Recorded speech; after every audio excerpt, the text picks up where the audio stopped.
rumah, sebuah tempat yang seharusnya menjadi ruang paling aman, tempat di mana cinta dan perlindungan menjadi nafas kehidupan. Tapi, bagaimana jika rumah justru menjadi tempat paling berbahaya? Kisah ini adalah tentang ayah yang dianggap sebagai sosok pahlawan, hingga sang waktu mengungkap kebalikannya. Ayah yang seharusnya melindungi justru menghancurkan kehidupan anak gadis dan merenggut keperawanannya. Ikuti kisah memilukannya di video ini. Kehidupan Ujang Abdul Rosyad alias Asep, seorang pria berusia 42 tahun, warga Kecamatan Malangbong, Kabupaten Garut, Jawa Barat. Pada awalnya, tampak seperti kehidupan biasa-biasa saja. Asep adalah sosok pria yang dikenal sebagai pekerja keras. Ia adalah seorang ayah dari 5 orang anak, 4 perempuan dan 1 laki-laki. Setiap hari ia bangun pagi, berjualan bubur kacang hijau keliling. Asep menjalani hidup penuh perjuangan. Ia pernah menjadi pedagang bakso tahu dan kini menjadi tukang bubur demi menghidupi anak-anak dan istrinya Neneng. Asep dikenal sebagai pria yang taat beribadah, sosok ayah yang terlihat mengayomi. Tapi di balik semua perjuangan itu, kehidupan keluarga Asep tidak selalu harmonis. Kemiskinan terus menghimpit rumah tangga mereka. Neneng istrinya merasa penghasilan Asep yang pas-pasan tidak cukup untuk memenuhi kebutuhan keluarga.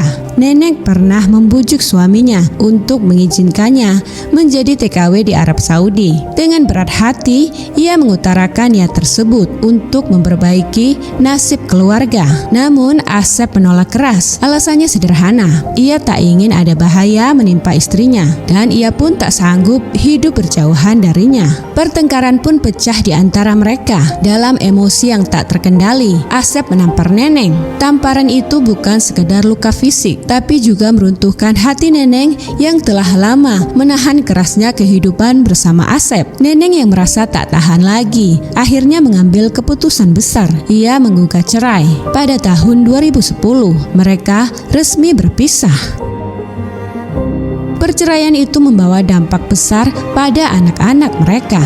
Anak-anak mereka harus terpisah. Anak sulung tinggal bersama neneknya. Anak kedua dan ketiga diasuh Asep, sementara anak keempat dan kelima tinggal bersama Neneng di rumah orang tuanya yang hanya berjarak 500 meter dari rumah Asep.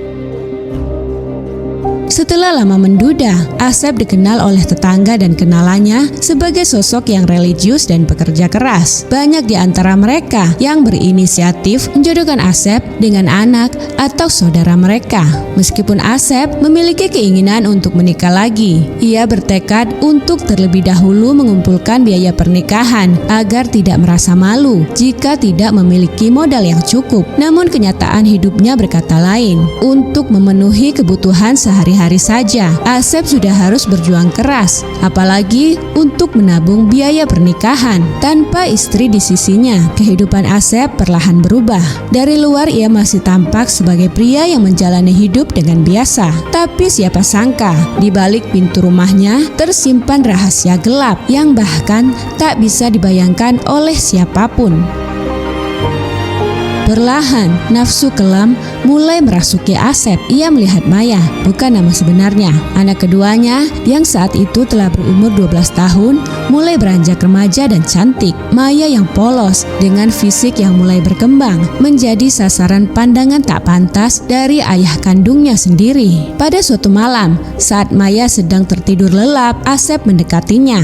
Hasrat yang ia tahan selama 5 tahun akhirnya tak terbendung. Maya yang terbangun dari tidurnya mencoba melawan, mencoba menolak dengan sekuat tenaga. Tapi di balik kekuatan fisik Asep, Maya tak berdaya. Ia hanya bisa menangis dan berharap mimpi buruk ini akan segera berakhir. Setelah perbuatan kejinya, Asep memastikan Maya tetap bungkam. Dengan ancaman keras, ia berkata, "Kalau kamu cerita ke siapa-siapa, apalagi ke ibu kamu, aku gak akan segan-segan memukul kamu." Ancaman itu membuat Maya terdiam. Ketakutan akan kemarahan ayahnya lebih besar daripada keberanian untuk berbicara. Sejak malam itu, Asep terus mengulangi perbuatannya. Kapanpun ada keinginan dan kesempatan, Maya yang lugu dipaksa menerima kekejian sang ayah. Bahkan, Asep mulai membodohi Maya dengan mengatakan bahwa apa yang ia lakukan adalah hal yang lumrah, sesuatu yang normal antara ayah dan anak. Kejahatan ini berlangsung selama 2 tahun. Maya yang tak tahu harus berbuat apa, hanya bisa memendam luka, diam dalam ketakutan. Tapi kejahatan Asep tak berhenti di situ. Kini ia melirik Rina, bukan nama sebenarnya, adik Maya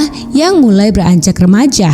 Rina yang kini berumur 12 tahun dengan pola yang sama, ancaman dan kebohongan. Asep mulai menyetubuhi Rina. Kini ia melakukan perbuatan bejatnya secara bergantian terhadap kedua anaknya sendiri. Maya dan Rina hanya bisa menangis dalam diam, memendam rahasia yang terlalu berat untuk diungkapkan.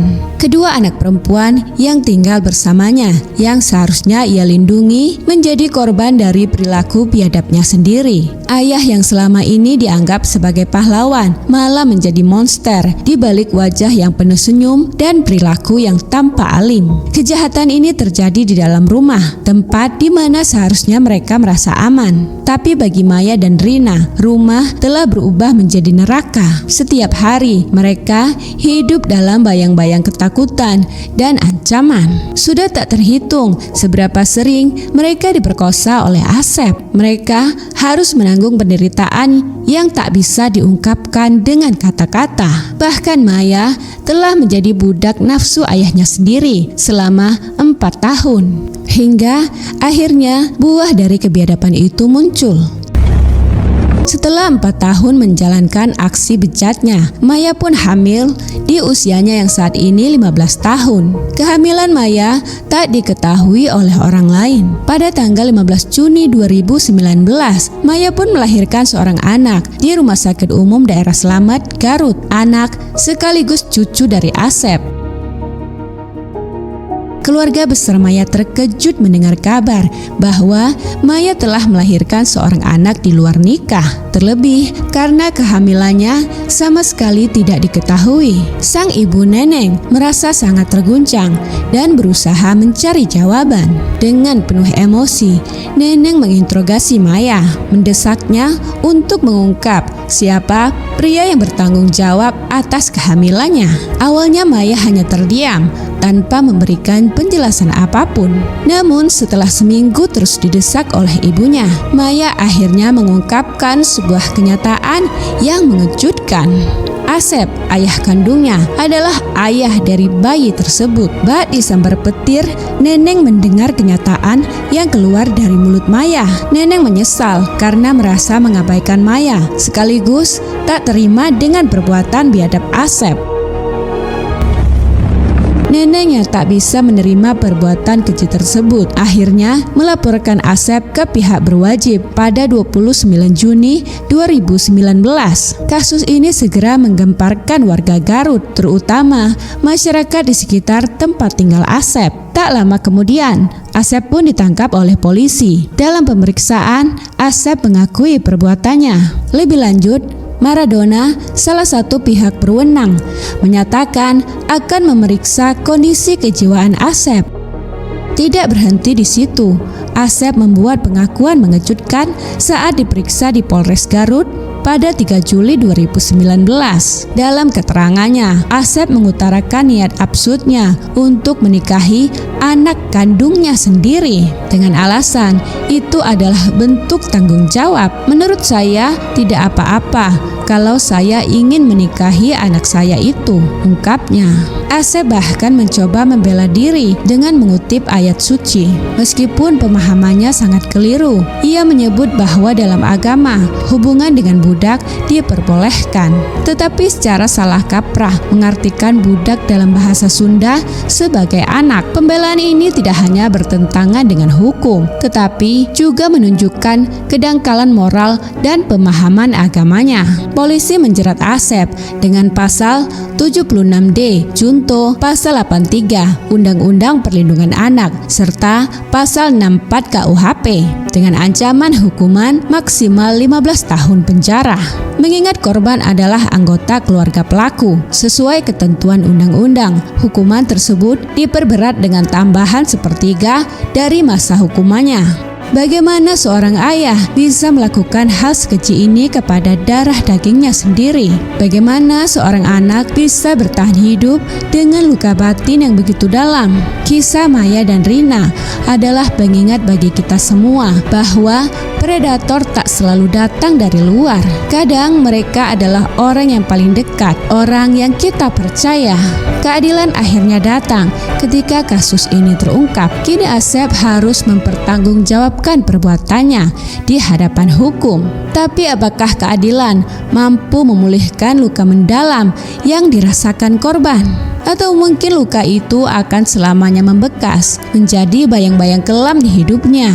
Terima kasih telah menyimak cerita ini. Jangan lupa untuk like, share, dan subscribe. Sampai jumpa di video berikutnya.